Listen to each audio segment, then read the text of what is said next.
so friend আমি এতিয়া exactly এইটো কি জায়গা পালো ক'ব নোৱাৰিম কিন্তু ধুনীয়া পৰিৱেশ একদম ফাইন চাওক কি সুন্দৰ পৰিৱেশ একদম আৰু আমাৰ ৰাহুল আছে ইন্দ্ৰ ফটো উঠি আছে মানে আমি বঙাইগাঁৱৰ যিটো ষ্টেচনটো আছে ৰেল লাইনৰ বেক সাইডত মানে এটা ৰাস্তা আছে সিপিনে আহিব লাগে এইটো ৰাস্তা মানে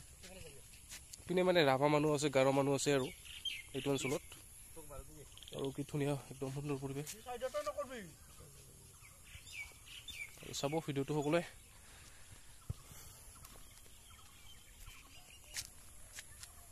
সেলফি লৈ আছে আমাৰ হিমাংশু ভাই সেলফি লৈ আছে আৰু কেমেৰামেন ইন্দ্ৰ ৰাহুল ভাই আছে ধুনীয়া পৰিৱেশ একদম ফাইন খুবেই ভাল লাগিছে চশমাটো পিন্ধছো ধুনীয়া নেচাৰেল ভিউ একদম ফাইন অলপ সাইড যাব ফ্ৰণ্টত আছে হিলছ একদম আৰু এখন পথাৰখন মানে এনেকা না মানে ইপিনে মানে ট্ৰেক্টৰ ইউজ নকৰে নেকি চ' নাঙল আছে নাঙল দি হাল বোৱাই কি সুন্দৰ পৰিৱেশ আৰু এইখন মানে আমাৰ বঙাইগাঁও ডিষ্ট্ৰিক্টতে আছে চ' গাইজ আৰু চাব সকলোৱে কি ভিউ সুন্দৰ ভিউ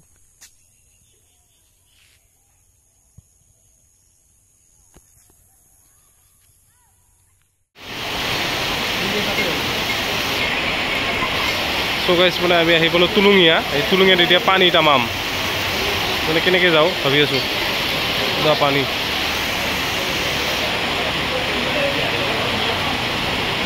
পানী ধাৰাসাৰ একদম বৰষুণ এতিয়া সমস্যা হৈ গ'ল যাবলৈ এতিয়াও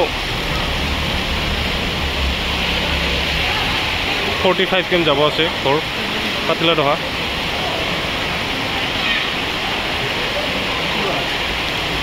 আমাৰ